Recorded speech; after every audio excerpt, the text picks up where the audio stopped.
Well, this is the International Fetal Alcohol Spectrum Disorder Awareness Day, and the event is around educating people about fetal alcohol spectrum disorders, but also educating people with fetal alcohol spectrum disorders and who they are, and just putting a face on it, and getting the professionals and the parents together for just a fun time and mingling. So what are you doing here today?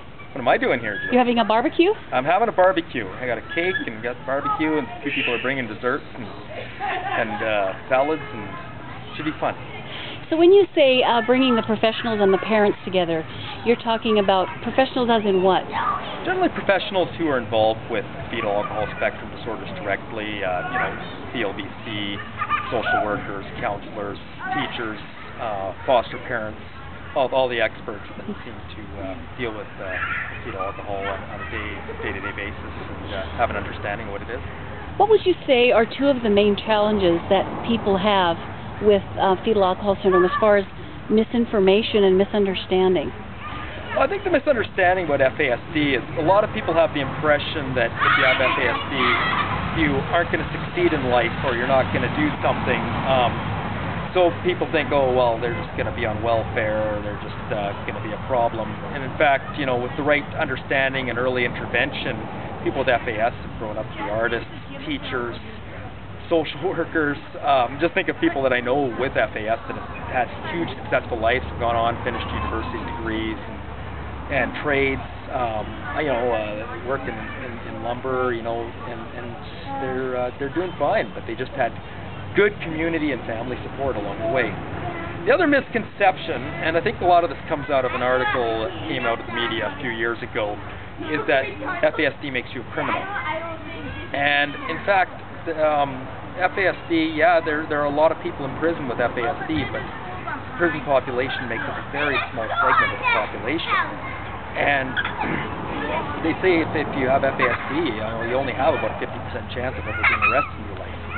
But everyone will cite the statistics that 70% of people in prison have FASD. So it's all to play with statistics.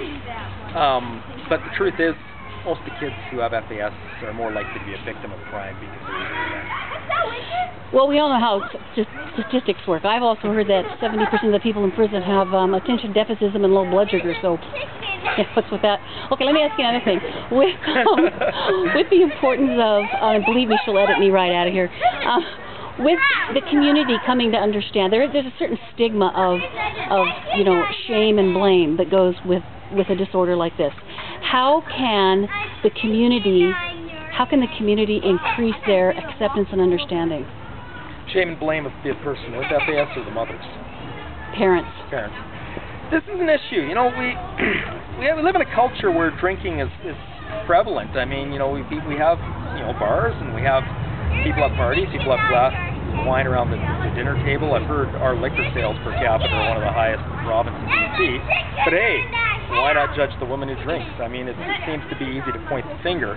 I always think of the Bible there, and what Jesus said about casting the first stone. That falls to FASD too. When we look at a woman who drank while she was pregnant, what is it about herself? What is it our own sins that we're looking at? And are we perfect beings? No. So why would we judge the mother? She made a mistake, but she's trying hard, and she's raising a kid, and we need to love her. We need to embrace her. We need to be a community. We need to surround her. But blaming her seems to be a good answer. It's like, hey, is that going to fix anything? So we just need to be forgiving, loving people, and realize that people make mistakes in life, and we need to move on. Excellent. One more question, Scott.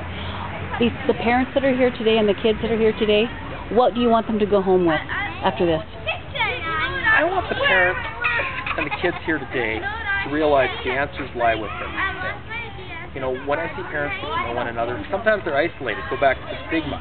When there's the stigma of fetal alcohol spectrum disorder and drinking while you're pregnant, or raising a child that sometimes is a little different, you feel you're alone. You feel like you're isolated. You feel like you're working in your own little bubble.